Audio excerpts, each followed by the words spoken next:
दोस्तों, अगर आप भी भारत और बांग्लादेश के बीच में चैंपियन ट्रॉफी में हुए जबरदस्त घमासान मुकाबले को आपने पसंद किया हो तो वीडियो को लाइक जरूर कीजिएगा। दोस्तों, मोहम्मद शमी के बाद रोहित शर्मा और शुभमन गिल का ऐसा तूफान आया अपनी घातक बल्लेबाजी से टीम इंडिया को यहाँ पर पलक झपकते हुए दिलाई चैंपियन ट्रॉफी में पहली जीत। तो आखिर कैसे टीम इंडिया ने दर्ज की कभी न भूलने वाली जीत? शुभमन गिल ने कितने रनों का दिया टीम के लिए अपना योगदान? भारतीय टीम की घातक बल्लेबाजी और रोंगटे खड़े कर देने वाले मुकाबले की पूरी हाईलाइट तो हम बताएंगे ही आपको, लेकिन उससे पहले आपको क्या लगता है इस मुकाबले का असली हीरो कौन है? अपनी राय नीचे कमेंट करके जरूर बताइएगा। दोस्तों, चैंपियन ट्रॉफी का आगाज हो चुका है, लेकिन अब बारी है भारतीय टीम की बांग्लादेश के सामने कड़ी चुनौती पेश करने की। यह मुकाबला दुबई इंटरनेशनल स्टेडियम में आज शुरू हुआ। इस मुकाबले में बांग्लादेश के कप्तान नजमुल हुसैन संतो ने टॉस जीतकर पहले बल्लेबाजी करने का फैसला किया और भारतीय पारी भारतीय टीम को गेंदबाजी करने के लिए आमंत्रित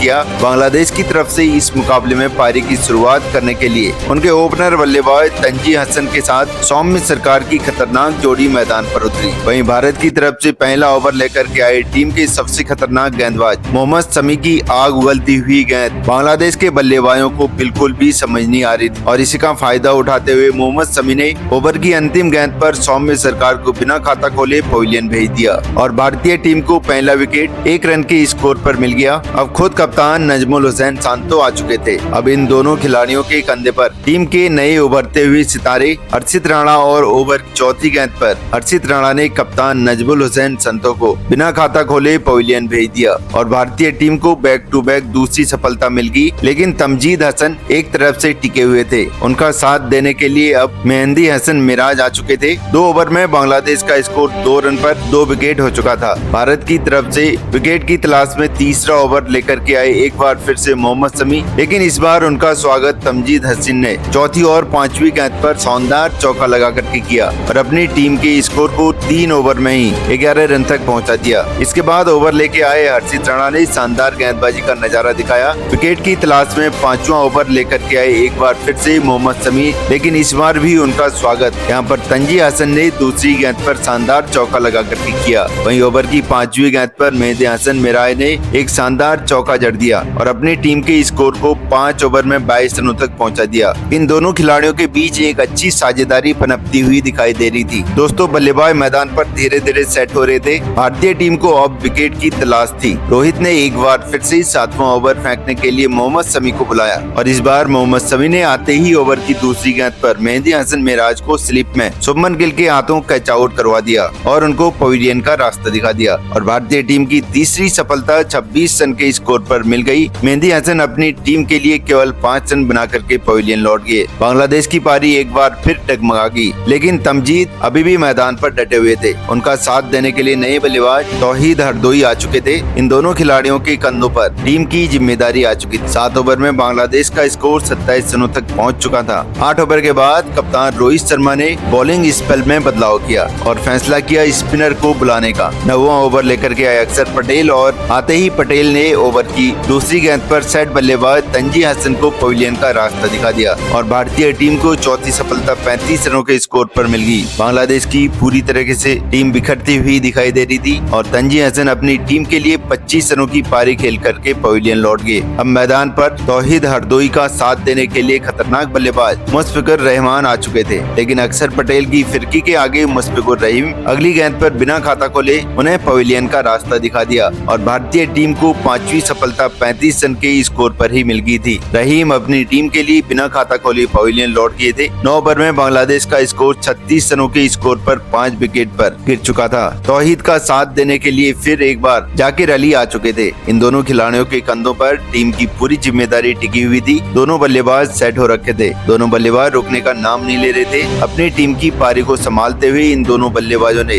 अर्धशतक की साझेदारी बना ली थी। बांग्लादेश की टीम मैच में वापसी करती हुई नजर आने लगी। 25 ओवर में बांग्लादेश का स्कोर 92 रन तक पहुंच चुका था। दोनों बल्लेबाज मैदान पर पूरी तरीके से सेट हो चुके थे। इन दोनों बल्लेबाजों ने अपनी टीम को शानदार तरीके से संभाला और स्कोर को 100 रनों के पार पहुंचा दिया। इसके बाद भी दोनों बल्लेबाज रुके नहीं। वहीं जाकिर ने अपना अर्धशतक भी ठोक डाला। वहीं कंधे से कंधा मिलाते हुए तौहीद हरदोई ने भी अपना अर्धशतक ठोक डाला और दोनों बल्लेबाजों के बीच में 100 रनों की साझेदारी पूरी हो गई। बांग्लादेश पूरी तरीके से मजबूत स्थिति में आ चुका था। इन दोनों बल्लेबाजों ने मिलकर के मैच को पूरी तरीके से पलट दिया और टीम इंडिया को विकेट लेने के लिए तरसा दिया। इन दोनों खिलाड़ियों के बीच 150 रनों की साझेदारी पूरी हो गई। बांग्लादेश का स्कोर 42 ओवर में 183 रनों तक पहुंच चुका था। अब टीम इंडिया को सच में विकेट की तलाश थी और रोहित शर्मा ने एक बार फिर से मोहम्मद शमी को 43वें ओवर में फेंकने के लिए उनको बॉलिंग का जिम्मा दिया और इस बार मोहम्मद शमी ने बिल्कुल भी निराश नहीं किया और ओवर की चौथी गेंद पर जाकिर अली को कोहली के हाथों कैच आउट पकड़वाया और पवेलियन का रास्ता दिखा दिया। भारतीय टीम की छठी सफलता 189 रनों के स्कोर पर दिलाई। जाकिर अपनी टीम के लिए 114 गेंद पर 68 रनों की बेमिसाल पारी खेल कर वो पवेलियन लौट गए। अब मैदान पर नए बल्लेबाज रेशद हुसैन आ चुके थे। यह शानदार बल्लेबाजी का नजारा दिखा रहे थे। अक्षर पटेल के 45वें ओवर में उन्होंने 2 खतरनाक बाउंड्री लगाई और अपनी टीम को 200 रनों के पार पहुंचा दिया। लेकिन 46वां ओवर लेकर के आए हर्षित राणा ने ओवर की तीसरी गेंद पर रेशद हुसैन को हार्दिक पांड्या के हाथों कैच आउट पकड़वा करके उनको पवेलियन का रास्ता दिखा दिया और भारतीय टीम को 214 रनों के स्कोर पर 7वीं सफलता मिल गई। लेकिन तौहीद हृदय अभी भी मैदान पर टिके हुए थे। उनका साथ देने के लिए अब बांग्लादेश की तंजीम हसन आ चुके थे।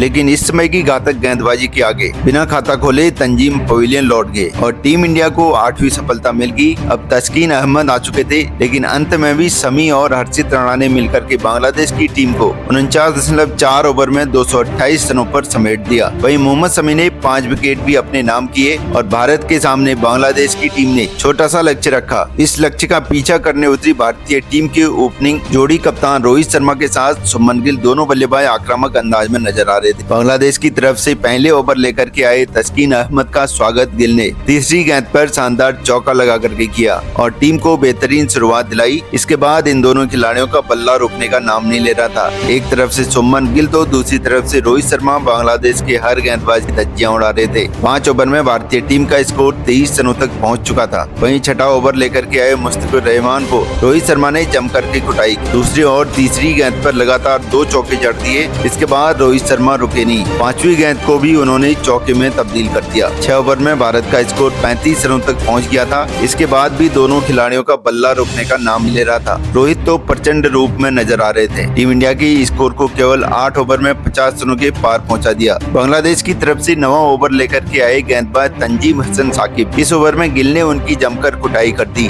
एक चौके की मदद से 14 रन बटोर करके अपनी टीम को 9 ओवर में 65 रनों तक पहुंचा दिया। लेकिन 10वें ओवर में रोहित शर्मा जल्दबाजी कर बैठे और अपनी विकेट तस्कीन अहमद को दे दिया। भारतीय टीम को 69 रनों के स्कोर पर पहला झटका लग गया था। रोहित शर्मा भारतीय टीम के लिए 41 रन बना करके पवेलियन लौट गए, लेकिन गिल अभी भी मैदान पर टिके हुए थे। उनका साथ देने के लिए अब विराट कोहली आ चुके थे। दोनों बल्लेबाज धीरे धीरे सेट हो चुके थे। टीम इंडिया का स्कोर 100 रन के पार पहुंच जा चुका था। लेकिन तभी 23वां ओवर लेकर के आए टीम की तरफ से रेशद हुसैन ने ओवर की चौथी गेंद पर विराट कोहली को पवेलियन का रास्ता दिखा दिया। इंडिया को बड़ा झटका दे दिया और कोहली टीम इंडिया के लिए 22 रन बना करके पवेलियन लौट गए। भारतीय टीम को 112 रनों के स्कोर पर दूसरा झटका लग गया। मैदान पर गिल का साथ देने के लिए श्रेयस अय्यर आ चुके थे। इन दोनों बल्लेबाजों ने मिलकर के टीम के स्कोर को धीरे धीरे आगे बढ़ाया और 27 ओवर में इंडिया के स्कोर को 127 रनों तक पहुंचा दिया। भारत को जीत के लिए अभी भी 102 रनों की जरूरत, लेकिन गिल जिस तरह से बल्लेबाजी कर रहे थे और बचे हुए बल्लेबाज ड्रेसिंग रूम में बैठे हुए थे, वो देखकर तो यही लग रहा था कि भारतीय टीम बड़ी आसानी से मुकाबले को अपने नाम कर लेगी। लेकिन दोस्तों, आपको क्या लगता है भारतीय टीम का असली हीरो कौन है? नीचे कमेंट करके जरूर बताइएगा और ऐसी शानदार वीडियो के लिए चैनल को सब्सक्राइब जरूर करें। मिलते हैं अगले वीडियो में, तब तक के लिए अपना ख्याल रखिए। नमस्कार, जय हिंद, जय भारत।